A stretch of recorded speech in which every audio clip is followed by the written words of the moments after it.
안녕하세요. 오늘도 서양살롱을 찾아주셔서 감사합니다. 얼마 전 첫 딸을 출산하고 한창 육아를 하며 고군분투 중인 엄마예요. 출산 후 한 달 정도 친정에서 산후조리를 하다가 집으로 돌아온 지 얼마 되지 않았어요.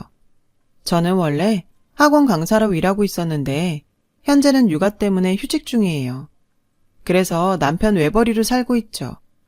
그래도 형편이 많이 어렵지는 않아요. 제 남편이 변호사라 수입이 좀 되거든요. 요즘은 친정 부모님이 하루가 멀다 하고 집에 오셔서 아이를 돌봐주고 계세요. 집안일도 도와주시고요. 친정아빠는 손녀가 귀여움 떠는 걸 보시려면 오래 살아야 한다시며 술을 끊으실 정도로 손녀를 예뻐하시죠. 하루에도 사진을 몇백 장은 찍으시는 것 같더라고요. 손녀가 태어나고 엄마 아빠가 변해가는 모습을 보면 가끔 가슴 한켠이 아려와요. 그건 바로 제 시아버님 때문이에요. 아버님께서도 태어난 지 얼마 안 된 손녀딸을 무척 보고 싶어 하시지만 저희 집에 못 오고 계시거든요. 바로 시어머니 때문이죠. 제 남편은 둘째지만 아주버님네가 아직 아이가 없어서 제 아이가 시댁에서는 첫 번째 손주거든요. 그러니 얼마나 보고 싶으시겠어요. 저도 그 마음을 모르는 바 아니죠. 창피한 얘기지만 저희 부부는 어머님과 절연한 채 살고 있어요. 물론 아버님과는 연락을 하고 있고요. 남편과 저는 어머님과 연락을 끊은 뒤로 더 자주 아버님께 연락을 드리고 있어요. 아버님도 마음이 많이 안 좋으셨을 텐데 늘 저희 부부 편이 되어주셨거든요. 신혼 때 어머님 때문에 서름도 많이 겪고 매운 시집살이로 이럴 거 왜 결혼했을까? 후회도 많이 했어요. 하루에도 12번씩 지금이라도 당장 이혼하고 싶다고 생각할 정도였죠. 다행히도 남편은 제 편이 되어주었고 어머님과 갈라서게 된 그 일이 생기기 전까지도 늘 저를 위해 싸워주었어요. 저는 평범한 중산층 가정에서 태어났어요. 밑으로는 남동생이 하나 있는 장녀죠. 저희 아빠는 친구분과 함께 사업을 하셨어요. 사업이라고 하니 거창하게 들릴지 모르지만 흔히들 아는 대기업이나 이름만 들어도 다들 알만한 중소기업이 아닌 규모가 작은 사업체였죠. 그래도 먹고 살기에 어려움은 없었어요. 다정한 부모님 아래서 저와 동생은 사랑을 듬뿍 받고 자랄 수 있었죠. 그런데 제 큰아버지는 그렇지 못했어요. 저희 아빠는 아들만 둘인 집안의 차남이세요. 친할아버지께서는 젊었을 적 사업을 하셨고 그 사업이 잘 되어서 경영에서 손을 떼신 후에도 상당한 땅과 아파트 몇 채, 그리고 건물을 가지고 계셨죠. 상가에서 걷어들이는 세도 상당했고요.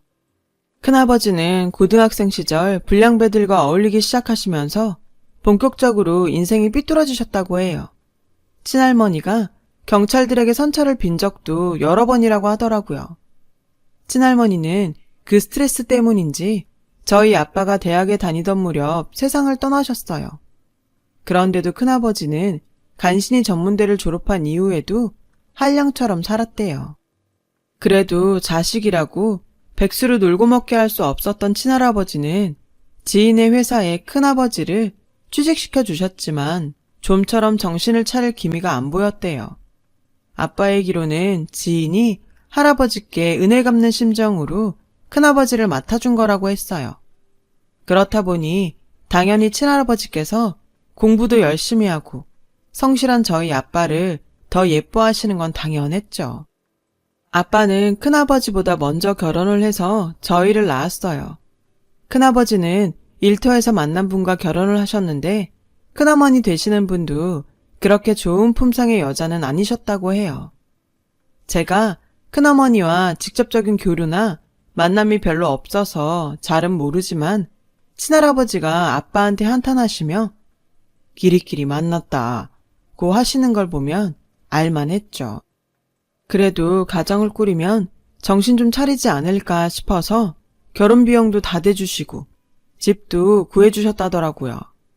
결과적으로는 밑 빠진 독에 물 부은 셈이었지만 말이에요.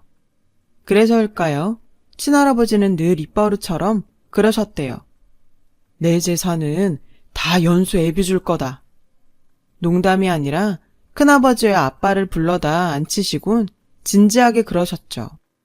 그네 너는 지금까지 부모랑 동생에게 빚진 것도 많으니 내 재산 기대할 생각 말아라. 분하면 내 행실을 돌아보고 이제라도 노력을 해보든가. 그러나 큰아버지는 능글맞게 웃으며 아버지는 참 꼭 내일 죽을 사람처럼 말씀하시네. 라면서 실실거리셨어요. 그 모습에 친할아버지는 한숨을 쉬시며 단 한 번이라도 애비 말을 진지하게 들을 수는 없는 거냐? 라고 한탄하셨죠. 그 상황을 지켜본 큰어머니는 그래도 설마 장남인데 한 푼도 안 떼주시겠냐며 저희 엄마한테 그러시더래요. 집에 오는 길에 엄마는 아빠한테 그러셨죠. 아주버님네는 아기 가지시면 안 될 것 같아. 부부가 둘 다 똑같이 그러니 애들이 얼마나 불쌍해. 이런 엄마의 걱정에도 불구하고 얼마 뒤 사촌 동생들이 태어났지만요. 친할아버지가 돌아가신 건 제가 중학교 1학년 때였어요. 사이는 익사였죠. 친구분들과 바다로 놀러 가셨었는데 실수로 바다에 결혼 반지를 빠뜨리시는 바람에 그걸 꺼내시려다가 그만 그렇게 되신 거였죠. 너무 허망하게 세상을 떠나셔서 가족들이 많이 울었던 기억이 나요. 아빠는 큰아버지를 직접 끌어다가 상주 자리에 앉히시고 담담히 장례식을 총괄해 이끄셨어요. 그리고는 모두 잠이 든 밤에 홀로 영정 앞에 앉아서 오열하셨죠. 그렇게 갑작스럽게 닥친 슬픔을 달랠 새도 없이 저희 가족에게는 모진 풍파가 불어닥쳤어요. 바로 할아버지의 변호사 때문이었죠. 할아버지를 납골묘에 안장하고 난 후 변호사는 아빠와 큰아버지에게 연락해 할아버지의 유언장을 공개하고 재산을 분배하겠다고 했어요. 그런데 공개된 유언장의 내용이 상당히 충격적이었어요. 약 1,000만 원 정도의 금액이 든 통장을 제외한 할아버지의 명의의 토지와 아파트, 상가 건물들이 모두 큰아버지 앞으로 남겨져 있지 뭐예요. 누가 봐도 말이 안 되는 상황이었죠. 아빠는 너무 황당한 유언장 내용에 많이 놀라셨고 화를 내셨어요. 돈 욕심 때문에 화가 난 게 아니라 믿을 수가 없어서 그랬던 거였어요. 평소 할아버지께서는 입버릇처럼 돈은 다른 데 다 줘도 괜찮지만 네 형은 안 된다. 그놈은 내가 몸바쳐 일해 모은 재산을 의미 없이 써버릴 놈이야. 라고 하셨거든요. 그런데 그런 분이 큰아버지한테 모두 물려주셨다고요? 저희 아빠가 납득할 수 없다고 말하자 큰아버지는 버럭 화를 내며 그러셨죠. 어릴 때부터 네가 공부 좀 잘한다고 날 무시했지만 그래도 아버지는 내 편이야. 왜냐고? 내가 이 집안 장남이니까. 결국 유언장 내용대로 할아버지의 모든 재산은 큰아버지한테 넘어갔어요. 큰어머니는 시아버지 덕에 아파트에서 살아보게 생겼다고 덩실덩실 춤까지 추면서 엄청 좋아하셨어요. 아빠는 난 돈 욕심 없어. 아버지가 우리에게도 1,000만 원이나 되는 돈을 남겨주셨잖아. 신경 쓰지 마. 라고 하시고는 유산 문제는 더 이상 거론하지 않으셨어요. 그렇게 다시 일상으로 돌아가려나 했는데 친할아버지를 잃은 슬픔에서 채 벗어나기도 전에 또다시 불행이 닥쳐왔어요. 아빠와 동업을 하던 분이 공금을 빼돌려 회사가 부도가 난 거예요. 동업자는 진작에 중국으로 도망쳤고 아빠는 중국까지 가셔서 그 사람을 잡아올 상황이 아니었어요. 당장에 급한 불부터 꺼야 했거든요. 그 과정에서 저희 집도 팔아야 했고 심지어 엄마가 혼수로 가지고 오신 고급 가구들도 다 팔아야 했어요. 그리고 저희 가족은 방 2개짜리 좁은 집으로 이사를 가게 되었고요. 우리 가족의 오랜 추억이 담긴 침대와 소파가 트럭에 실려 나가던 날 엄마는 많이 우셨어요. 아빠는 그런 엄마의 모습을 보고 많이 미안하셨던지 그날 밤 늦게까지 홀로 술잔을 기울이셨어요. 비록 시련이 우리 가족의 터전을 바꿔놓았지만 그래도 저희 가족은 여전히 서로를 아끼고 의지하며 지냈어요. 그 일로 저와 남동생은 일찍 철이 들었고 부모님께 힘이 되어드리려고 노력했죠. 남동생은 아직 초등학생이라 열심히 공부해서 성적으로 부모님을 기쁘게 해드렸고 중학생인 저는 전단지 아르바이트를 하며 용돈을 벌었어요. 용돈이라도 제가 벌어서 쓰려고요. 부모님께서는 그런 저희를 보고 너희들이 엄마 아빠보다 낫다고 하셨죠. 얼마 뒤 아빠는 힘을 내서 다시 회사에 취직하셨어요. 비록 월급이 많진 않았지만 일정한 수입이 생기니 생활은 조금씩 안정이 되어 갔어요. 그렇게 저희 가족은 똘똘 뭉쳐 실현에 맞서 나갔죠. 그 와중에도 큰아버지와 큰어머니는 저희 부모님께 상처를 주셨어요. 내 건물 들어와서 치킨이라도 튀길래? 아니지, 싸게 받을 테니까 아파트에 들어와 살아볼래? 실실 웃으면서 아빠를 놀리셨지만 아빠는 단박에 거절하셨어요. 임대료로 온갖 사치를 부리고 살던 큰어머니도 일부러 저희 집에 오셔서 새로 산 물건들을 자랑하곤 했고요. 그런 고약한 행동을 보며 내가 나중에 돈 많이 벌어서 엄마 가방이고 구두고 다 사주리라 결심을 했죠. 다행히도 그 후로 저희 가족은 사정이 점점 나아졌어요. 예전처럼은 아니더라도 못 먹고 못 쓰고 살 정도로 가난하지는 않았으니까요. 그래도 우리 형편에 대학 진학은 무리다 싶어서 졸업 후 취업을 하려고 했어요. 하지만 아빠가 대학은 꼭 가라고 하셔서 열심히 대입 준비를 하게 되었죠.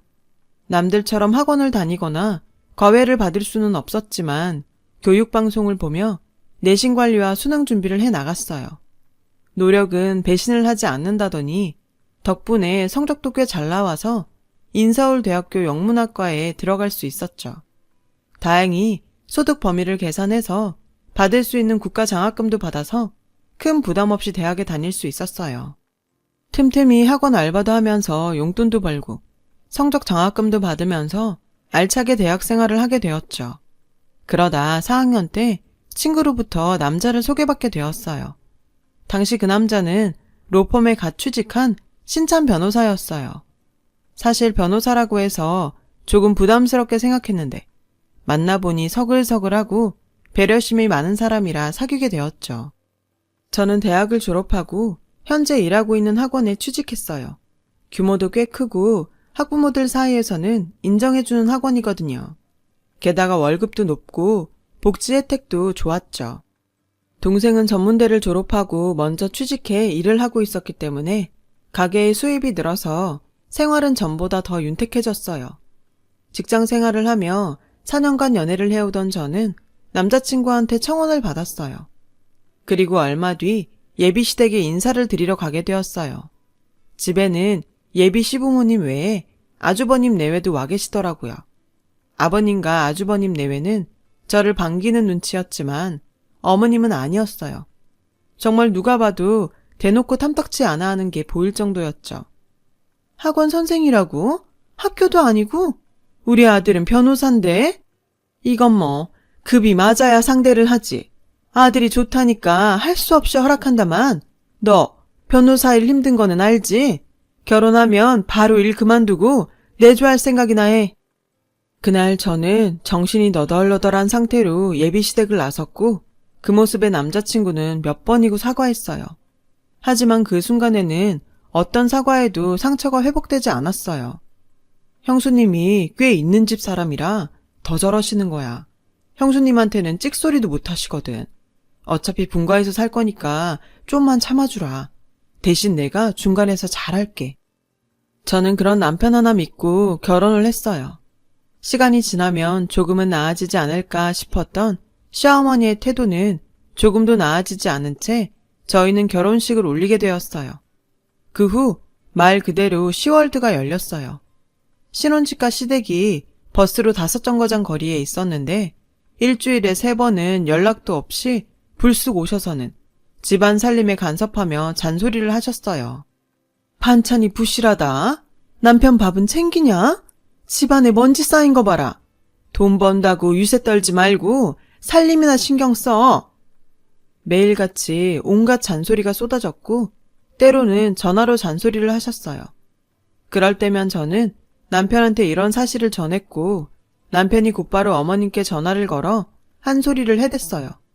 그러면 다음날 바로 어머님한테 전화가 오곤 했어요. 너는 꼭 남편에게 볼멘 소리를 해서 모자 사이를 이간질시키냐? 네가 잘하면 내가 잔소리를 하겠니? 넌 어떻게 내 잘못은 생각 안 하고 뭐든지 다 남의 탓을 하는 거니? 처음에는 반복되는 이런 패턴에 정말 머리가 터져 나갈 것 같이 아프고 힘들어서 차라리 이혼을 할까 하는 생각도 여러 번 했어요. 그럴 때마다 절 잡은 건 남편이었죠.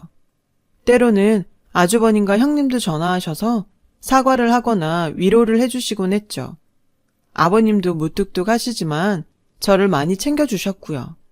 어머님을 제외한 모든 가족의 지원을 받다 보니 한편으로는 그래, 어머님 한 번만 그러시는 건데 뭐 하는 생각을 하기도 했어요. 그러던 어느 날이었어요. 어머님께서 전화를 하셨더라고요. 그날은 제 강의가 없는 날인 걸 어떻게 아시고는 연락을 하신 거였죠. 시댁에 잠시 오라고 하시더군요. 가보니 집에는 어머님이 혼자 계셨어요. 외출 준비를 하고 계시더라고요. 어머님은 저를 보시더니 대뜸 나 돌아올 때까지 네가 우리 집 청소 좀 하고 소파 커버 빨아서 널어놔라. 하는 김에 냉장고 청소도 좀 하고. 내가 워낙 바빠서 시간이 안 되는구나. 그때까지만 해도 어떻게든 어머님께 예쁨을 받아보겠다고 노력하던 때라 저는 고분고분하게 알겠다고 했어요. 어머님이 나가시고 시댁에 있는 큰 소파 청소부터 시작했죠. 커버를 벗겨서 세탁기를 돌리고 먼지를 털고 구석구석 걸레로 닦았어요. 혹시 잘못하면 괜히 또 제대로 못했다고 잔소리를 들을까 봐서요. 그런데 청소를 하다 보니 소파 틈에 뭐가 있더라고요. 색이 바랜 갈색 서류 봉투였어요. 이런 게 왜 소파에 있지? 하면서 서류 봉투 위에 내려앉은 먼지를 털었죠. 그러자 그 순간 서류 봉투 위 흐려진 이름 석자가 눈에 들어왔어요. 그 이름은 바로 제 아빠의 이름이었어요. 저는 거의 자동적으로 서류 봉투를 열고 안에 든 내용물을 꺼내 읽기 시작했어요. 그 서류 안에 있는 종이의 내용은 정말 충격적이었어요. 그건 바로 돌아가신 친할아버지의 유언장이었거든요. 진짜 유언장이요. 유언장에는 친할아버지께서 평소에 말씀하셨던 것처럼 할아버지의 전 재산을 전부 아빠에게 상속하신다고 적혀 있었어요. 그리고 뒤에는 종이 한 장이 더 끼워져 있었죠. 사랑하는 우리 둘째야, 형 뒤치다꺼리 하는 동안 혼자 공부한다고 힘들었지. 무심했던 애비를 용서해라. 돈이 전부는 아니다만 애비가 너랑 애미 그리고 연수에게 해줄 수 있는 건 이것밖에 없구나. 혹시나 네 형에게 알려지면 큰일 날 수도 있을 것 같아서 애비가 이렇게 너희 집 소파에 숨겨두게 되었다. 김 변호사가 알아서 잘 처리해 줄 거다. 편지를 읽고 나서 보니 그 소파는 어린 시절 저희 집에 있던 소파더라고요. 외할아버지가 엄마 혼수로 해주신 바로 그 소파요. 그 소파를 시댁에서 구입했을 줄 누가 알았겠어요. 저는 그 충격에서 한동안 헤어나오지 못했어요. 청소를 끝냈을 때쯤 어머님이 돌아오셔서 뭐라고 하셨는지도 솔직히 기억이 잘 안 나요. 두근거리는 마음으로 서류를 챙겨서 집으로 돌아온 기억밖에는요. 이걸 어떻게 해야 하나 고민이 되었어요. 아빠한테 알리긴 해야 되는데 부모님이 아시면 너무 놀라실 것 같더라고요. 그래서 일단 퇴근한 남편한테 간략한 상황을 설명하고 유언장을 보여줬어요. 남편은 자기가 같이 가줄 테니 얼른 두 분께 말씀드리자고 하더라고요. 그래서 다음날 바로 친정으로 향했어요. 그저 딸과 사위가 놀러 온 줄만 알던 부모님은 제가 심각한 표정을 보이자 바로 표정이 굳어버리셨어요. 저는 두 분이 놀라시지 않게 최대한 차분한 목소리로 상황을 설명했어요. 그리고 유언장을 꺼내 보여드렸죠. 역시나 엄마 아빠는 놀라시더라고요. 아니 그럼 그때 형님하고 있을 때 변호사가 읽어준 건 뭐지? 남편은 자신이 이미 알아보려고 하고 있으니 조금만 기다려달라고 했어요. 아빠는 알겠다고 하셨죠. 한동안 남편은 자기 일도 제쳐두고 유언장에 관한 진실을 밝혀내기 위해 고군분투했어요. 그리고 큰아버지 모르게 오래전 유언장을 집행했던 변호사를 찾아냈죠. 이미 은퇴하셨더라고요. 저는 남편과 함께 그분을 찾아갔어요. 남편은 유언장을 들이밀면서 이 유언장이 진짜인지 아니면 그때 집행했던 유언장이 진짜인지 물었어요. 그 변호사는 저희가 들고 온 유언장을 보더니 얼굴이 하얗게 질리더라고요. 그러더니 이내 한숨을 내쉬면서 그래요. 이제 일도 그만두었는데 더 이상 죄짓고 살기 싫으네요. 그리고는 진실을 들려주었어요. 그 변호사가 처음에 받은 할아버지의 유언장은 바로 제가 발견한 유언장이 맞더라고요. 그때 당시 변호사의 아내는 저희 큰어머니한테 빚이 많은 상태였는데 그 빚을 탕감해주는 조건으로 유언장을 위조해줄 것을 요구했던 거죠. 결국 변호사는 큰아버지 큰어머니와 공모해 유언장을 조작했고요. 할아버지는 돌아가시기 전에 변호사한테만 진짜 유언장이 어디에 있는지 알려주셨다고 하더군요. 아가씨네가 가세가 기울어서 가구고 뭐고 다 팔면서 이사 갔다고 해서 나도 다 잊고 있었어요. 그 소파가 다른 곳으로 갔다면 어차피 묻혀버릴 테니까. 변호사는 정말 죽을 죄를 지었다며 이제라도 아빠의 권리를 찾도록 돕겠다고 했어요. 남편은 발빠르게 움직였어요. 곧바로 유언장 공증을 받고 큰아버지와 큰어머니를 고소했죠. 아빠는 처음엔 반대를 하셨어요. 그래도 가족인데 고소까지 하는 건 너무한 게 아니냐면서요. 하지만 남편과 저희 엄마가 강경하게 고소를 주장하면서 결국 두 사람을 고소하게 되었죠. 고소장 받은 큰아버지와 큰어머니는 길길이 뛰셨어요. 처음에는 부정하다가 결국에는 그래, 내가 그랬다. 아버지는 나한테 땡전 한 푼 안 주신다고 하지. 나도 살 길은 있어야 하잖아. 너는 번듯한 회사도 있고 아버지 재산 아니어도 먹고 살 길이 있는데 나는 아니잖아. 라고 소리치더군요. 하지만 그렇게 소리쳐봐야 뭐 하겠어요. 결국 수년 만에 할아버지의 토지와 아파트 그리고 건물들은 모두 아빠의 명의로 바뀌게 되었는걸요. 하지만 아빠는 큰집 식구들을 아파트에서 내쫓지 않으셨어요. 그래도 형님인데 길바닥에 나앉게 할 수는 없다는 게 이유였죠. 대신 월세와 임대료는 전부 아빠 쪽으로 돌리기로 하셨어요. 그런데 이 과정에서 뜻밖의 충돌이 생겼지 뭐예요? 우리가 산 소파에서 발견되었으니 우리 목도 떼어줘야 한다. 어머님이 이렇게 나오신 거죠. 아무리 남편이 말려도 어머님은 요지부동이었어요. 그리고 얼마 뒤 시어머니와 연을 끊게 된 사건이 일어났죠. 아빠가 사돈댁이 소파를 사줘서 이렇게 감사한 일이 생겼다고 고급 한우 세트를 저희 부부 손에 들려보내셨어요. 그런데 그걸 본 어머님은 은혜도 모르는 것들이 고작 고깃덩이나 보냈다며 천박한 백정마냥이라고 하시지 뭐예요. 그리고는 제 앞에서 고기를 꺼내 싱크대로 휙 던져버렸어요. 그 순간 저는 수치심과 모멸감으로 치를 떨었고 친정 부모님께 죄송스러운 마음에 울음을 터뜨리고 말았죠. 그러자 화가 머리 끝까지 난 남편은 다시는 우리 볼 생각 말라고 소리치고 제 손을 끌고 시댁을 나왔어요. 집에 도착했을 때 아버님께서 전화를 하셔서 대신 사과를 하셨어요. 아주버님과 형님도 전화하셨고요. 그날 이후 저희는 시댁에 가지 않아요. 어머님과는 일절 교류 없이 아버님과 아주버님, 형님과만 틈틈이 연락하며 지내고 있죠. 그 일 이후 어머님은 다른 식구들 눈치를 보며 살고 있고요. 어머님께서 그렇게 하시지 않았어도 저희가 시댁에 그거밖에 안 드렸겠어요. 살면서 더 많은 걸 해드리려고 노력하면서 살았을 겁니다. 너무 욕심이 많으셨던 건지. 저희 친정 부모님은 예전과 달라진 게 거의 없으세요. 일을 그만두시기는 했지만 여전히 검소하게 사시며 손녀딸한테 빠진 노년의 부부로 살고 계시답니다. 큰아버지와 시어머님의 욕심으로 참 많은 걸 보고 느끼게 되었어요. 저도 저희 부모님처럼 성실히 잘 살아보렵니다. 그렇게 사셔서 이런 기적도 일어나지 않았을까요? 들어주신 분 모두 부자 되시고 마음도 부자인 하루 되셨으면 합니다. 지금까지 제 사연을 들어주셔서 감사드려요. 여러분, 사연 댓글에 응원과 현명한 조언 부탁드려요. 좋아요와 구독은 저에게 큰 힘이 됩니다. 오늘도 좋은 일 가득하세요.